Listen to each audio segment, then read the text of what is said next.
When you go to that place, when you do the meditation, and when you make what we call conscious contact with your higher self and with God, when you make that conscious contact, you shift from a belief in God or a knowing about God to knowing God. There's a very big difference between knowing about God and knowing God. Knowing about God is a belief. Knowing God is conscious contact. It's direct inner knowing. And so you make this inner contact and you have a certainty about what it is that you want to manifest. And that desire that you have is consistent with all 9 of these principles. That it is based on unconditional love, and it's based on the power of attraction, and it's based on your higher awareness, and it's based on generosity and service and kindness. And then you are absolutely certain. And then you're able to detach because you're not really concerned about how it's going to show up. You see, your job in this whole business of manifesting, your job is not to say how and when. Your job is to say yes. Just yes. And then you let the how and the when take over. Now, when I say this, I know immediately what the ego part of us starts to think. I want it now, but I have to have it this way. But if I don't get it pretty soon, then I'm going to go broke. And then if this doesn't show up over here, then I'm going to have to go on welfare. And if I have to go on welfare, then and your mind starts playing all of these games about how terrible things are going to be if the person that you want to manifest doesn't show up the way you want him to show up, or if the child that you expect to have isn't showing up on time, or if the finances, or if the job, or whatever. And there's this push and this anxiety and this stress, which is based on fear and based on distrust. But you know, when you have this knowing, as it says in the Course, when you have this certainty, great things have no fear of time. You see, the universal intelligence doesn't operate in the parameters of time. Time is just our way of carving up the oneness. I was reading a story of Einstein as a young boy. And one of the things it said about young Einstein is that when he was a little boy, he picked up a compass. And when he picked up this compass, he noticed that there was something that would move the needle. But he couldn't find anything in the compass that was moving the needle. And he was intrigued by what it was that would move the needle. And he would go and turn in a certain way. He'd make a 90-degree turn, and the needle would turn and face whatever direction it was that he was facing. And yet, he hadn't done anything. And he was intrigued by what this force was, inside or outside, or what it was, that allowed this, what would make this needle move? That force, that universal intelligence, that thing that is nameless, that thing that we can't identify in the physical world, is the provider of all of the things that will manifest to you in the physical world. And it is also the source of your life. So that when you have an alignment with that force, what happens is you get very, very peaceful. And when you get peaceful, you stop insisting.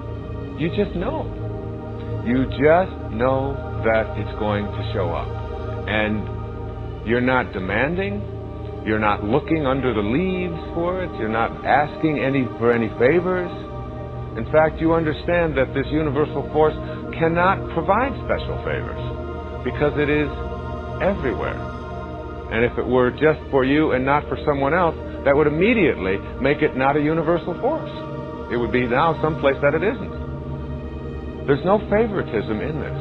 There's just this positive, absolute, unconditionally loving, knowing force in the universe that holds everything together, that you come to honor, to respect, to know. And you know, it's really like, it's like changing around your perspective in life. It's like walking a new path. I've always loved this. I've read it many, many times in my talks. It's a little story by a woman named Portia Nelson. And she was asked, as a group of people were asked in a seminar, to write down her autobiography. But they said, you only have one page. And you have to write your autobiography in 5 short chapters on one page. The autobiography of your life. That was the assignment. So Portia Nelson wrote her autobiography of her life in 5 short chapters. And this is what she said. Chapter 1. I walk down the street. There's a deep hole in the sidewalk. I fall in. I am lost. I am helpless. It isn't my fault. It takes forever to find a way out. Chapter 2. I walk down the same street. There's a deep hole in the sidewalk. I pretend I don't see it. I fall in again. I can't believe I'm in the same place. But it isn't my fault. It still takes a long time to get out. Chapter 3. I walk down the same street. There's a deep hole in the sidewalk. I see it there. I still fall in. It's a habit. My eyes are open. I know where I am. It is my fault. I get out immediately. Chapter 4. I walk down the same street. There's a deep hole in the sidewalk. I walk around it. Chapter 5. I walk down another street. The story of her life. And it's really the story of higher consciousness, and it's the story of manifesting. Being able to manifest your heart's desire, to align yourself and your intentions with this divine organizing intelligence that is limitless, that is inexhaustible, that is ever expanding, that is abundant, that is all providing and all knowing and everywhere at the same time, is like walking down another street.